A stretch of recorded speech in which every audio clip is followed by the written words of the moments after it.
If the circles that you're associated with online have their discourse centered around topics, trends, fashionable ideas that are themselves not within the control of members of your circle who are exercising foresight or planning, then your circles will become the pawns of those forces that are willing to exercise agency and take control of the discussion. This is what the mainstream has been so good at over the years. They have taken control of the discussion in academia, in the mainstream media, and recently, again, in social media. There was a time, arguably, when social media was more or less anarchic. That time is gone. And now, if you participate in YouTube as a YouTuber and simply comment on those trending topics, you are making yourself into effectively controlled opposition, because they are establishing the parameters of discussion. They are putting these topics forward, and you're joining their discussion. You're not having your own discussion. And you have to have your own discussion if you want to arrive at the truth on the one hand, or arrive at a sound plan for your future on the other. So in that vein then, I think we do have to set up our own communication networks, not simply relying on the infrastructure provided by, in many cases, our ideological enemies. So I have Peer Academy, which so far has been dedicated to helping us learn philosophy. So basically you would sign up for a unit like Pythagoras. You would have readings for that unit that you could consult, and then I would give you a discussion partner who is also in Pythagoras, and that way you could discuss your readings, facilitate learning, this sort of thing. And there's a lot of benefit, I think, that I've gotten out of that process, that a lot of people have gotten out of that process. But I've come to think lately that there are probably more pressing concerns than the thought of the 6th or 5th centuries BC. And so instead of this discussion format that I just described, we are moving to one mass discussion list for the whole site, and I'll be announcing discussion topics every Sunday. So you can still do the unit sections, and I'll award badges and titles on the site and stuff like that. But if you want to join in this broader discussion, just sign up for Peer Academy, send me a message on the site or send me an email saying you want to be added to this mass list. I will add you, and you will get a discussion partner assigned on Sunday. It'll be up to you to schedule the actual conversation. But I encourage you to participate in this. It doesn't have to be a public discussion. You can remain anonymous. I'm not giving away your email address to anyone. But anyway, this is how I'd like to take control of the discourse. And I think all of us should want to do this in our own way. So anyway, this week's topic will be AI. And I've noticed that a lot of people have a knee-jerk reaction to say that AI is a meme, AI is not real, it's impossible, etc. So obviously there's no expert consensus on this. The last polling that I looked at says that about 50% of artificial intelligence researchers think that a general artificial intelligence will be possible within 50 years. And so that's a significant portion. If that's right, this will affect your life, it'll affect the lives of your children, and could potentially affect humanity as a whole. And the reason is obvious. I mean, if a real artificial general intelligence, as opposed to the specialized AIs we already use in many capacities now, if that becomes possible, then you would get this kind of intelligence explosion, because if it's just as good at us at all cognitive tasks, which is basically the definition of an artificial general intelligence, then it'll be as good as us at programming. And computers are much faster than us as well. And so they can afford to use these evolutionary algorithms where they try out all sorts of possibilities that our brains couldn't comprehend, kind of like chess, thinking about all the thousands of moves that could come next. They can, by that route, then improve on the programming that goes into their successors And if you have something that's twice as intelligent as the most intelligent human, we can't really predict what that world will look like. And so it's a hazard. I have read Nick Bostrom's book, Superintelligence, which may seem catastrophist. I'm now reading Max Tegmark's book, Life 3.0. I'd like to get to Roger Penrose, who has a book on the impossibility of a general artificial intelligence. And so I'm not taking a firm stance, but I am taking a stance that we shouldn't treat it as automatically impossible or that it's automatically going to happen, right? And you kind of want to look at it like there's a square of possibilities, which I should have drawn this out before, but anyway, so it's AI is possible, AI is impossible, you prepare or do not prepare. These abbreviations are kind of ridiculous, I guess.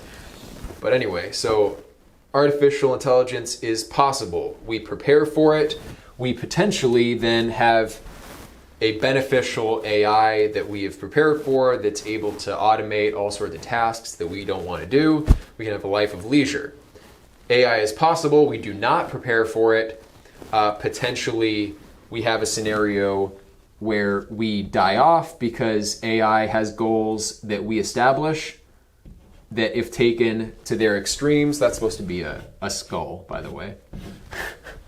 This should have been a circle. Anyway, this is why I like to prepare the whiteboard in advance, usually. But anyway, so it could be a big upside, human flourishing forever, if it is possible and we prepare. If we don't prepare, it might show up and kill us all because it wants to turn the earth into a giant computer to effectively perform some, menial task that it was given in its beta testing. Now, AI is impossible. We prepare for it. We dedicate our thought. We have lost time.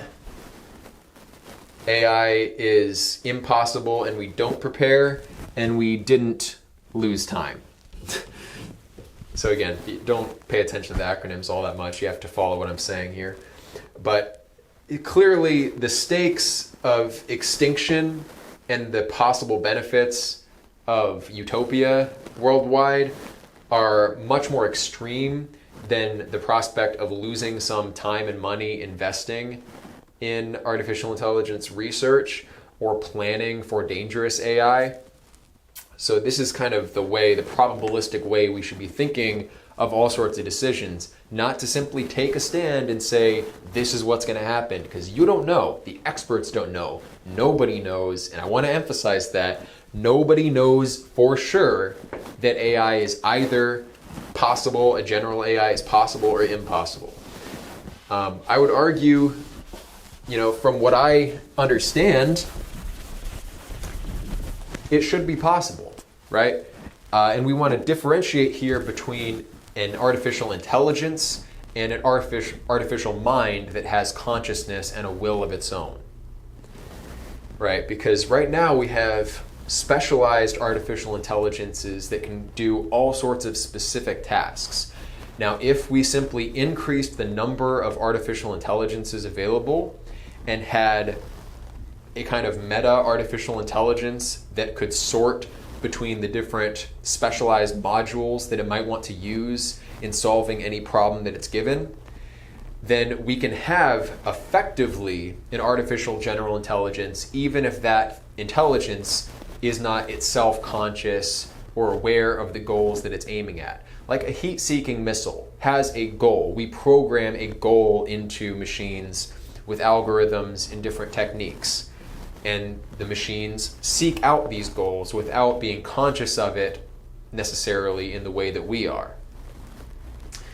And so we have to differentiate then between goals mechanically instituted and conscious intention that is the part of a mind that we might not know how to simulate, right? We don't know how to solve the hard problem with regard to human consciousness. Why do we have consciousness? What is the evolutionary benefit of having something aware of the process going on? This is related to the whole philosophical zombie thought experiments. And there's a lot of related topics there that you could get into.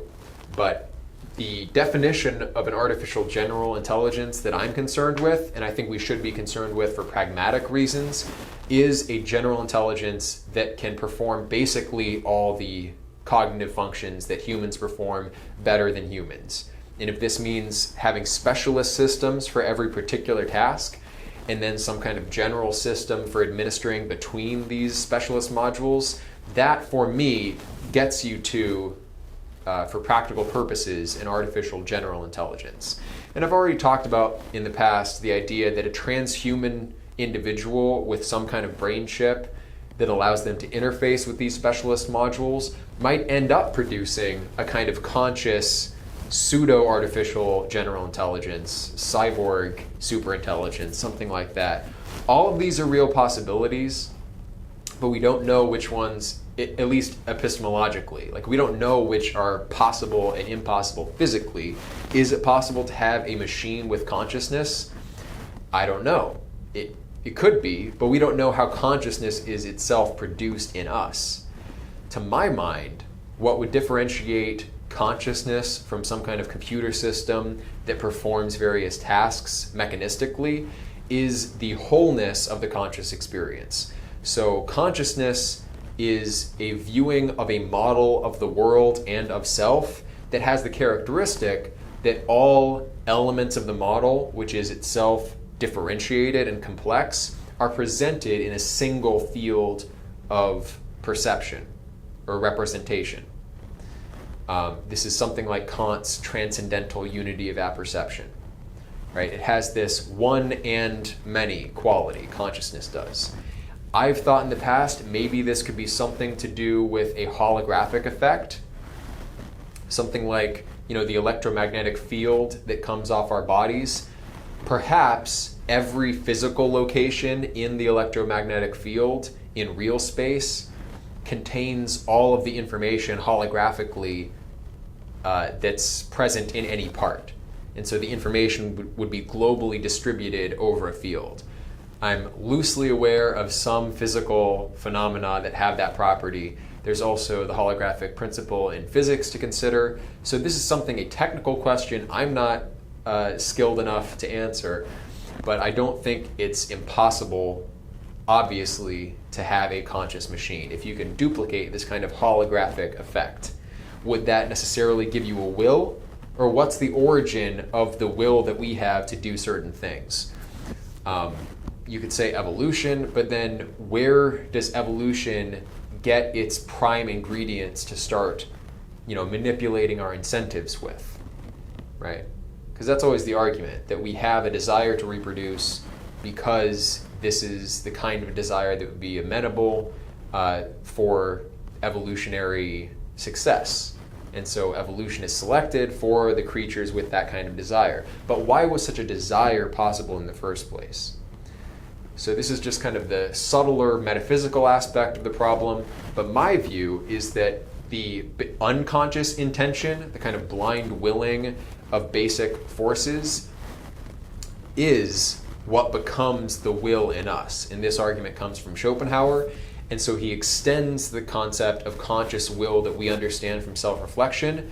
He uses it senso lato in a wider sense to embrace its ultimate origins in mechanical processes. When we see a ball being attracted to another ball in space, this is of the same order of phenomena that we observe when we are attracted to a potential mate or something like that. It's the same basic force is will, and because we can understand will through self-reflection, we understand will better than blind force.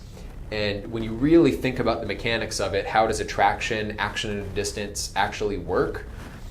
We can't, this has been talked about by certain guests on JF's program, I know, but we actually can't imagine how that is supposed to work. The mechanistic explanation of force is incomplete and I think inadequate, which is why resorting to the will that we understand better than blind force, which is just kind of a placeholder conceptually, can give us a fuller understanding. So if that will is fundamental, and if a certain arrangement of physical systems can bring about an integrated model represented in this kind of one in the many holographic way, that might give you consciousness. So that's why I think machine consciousness may be possible, but I don't personally think it's necessary in order to have something that acts like an artificial general intelligence.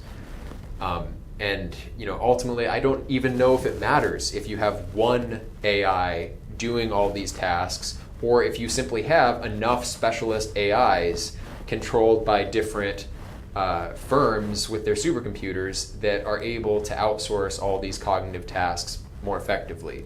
You have to remember there's a huge financial incentive to develop AI, because if your company can build a machine that diagnoses things off of X-rays or MRIs better than humans, then basically you can get all of the revenue for your one company that used to go to a huge section of the medical workforce, radiologists or whatnot.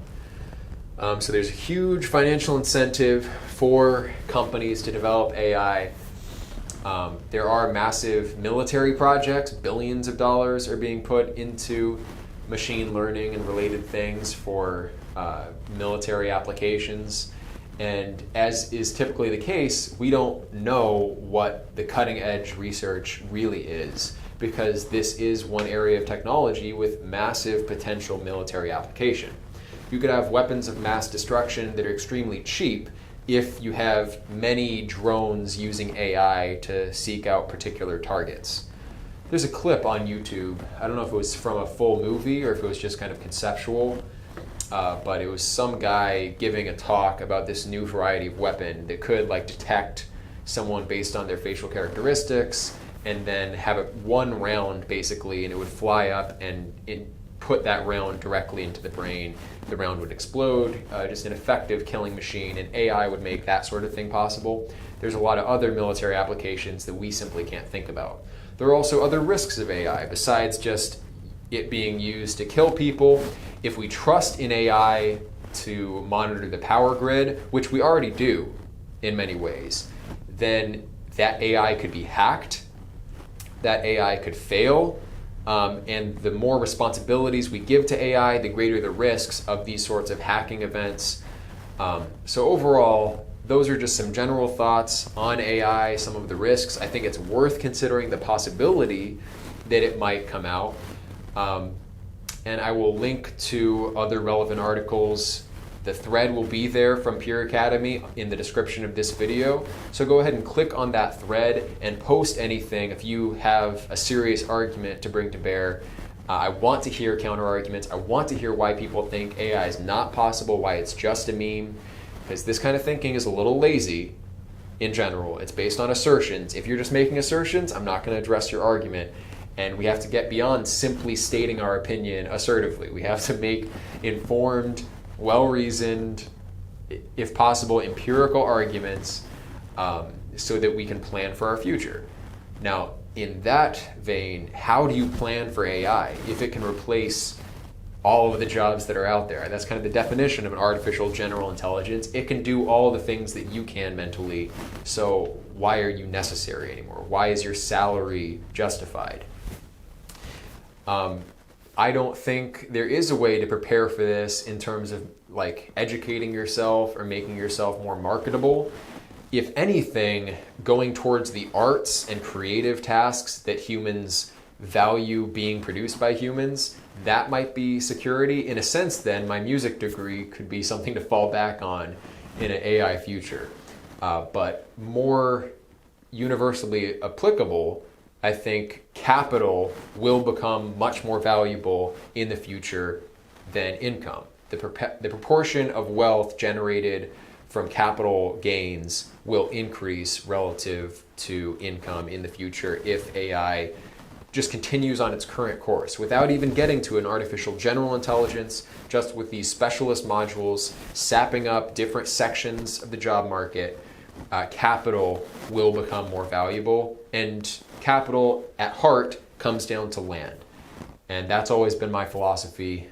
If you don't control the land, you are buying into someone else's grid, someone else's economic system experiment, and so therefore, to have resilience, I think what you really want is to have some backup in the form of real estate or other capital. But ultimately, I think if you have real estate, you can always build to some other form of capital. Obviously, AI will eventually be able to control tractors and control farm equipment. And so if you have 5 acres without even working it, if you invest in the machines that can, then this can generate earnings for you for the rest of your life. The more AI gets better at doing things, the more capital has a potential to pay off. So you want to be a capitalist. You don't want to be a wage earner in the future in light of AI. And I think that applies for transhumanism and genetic engineering as well. I have another video where I talk about some of these same issues, surviving transhumanism. I would recommend checking that out.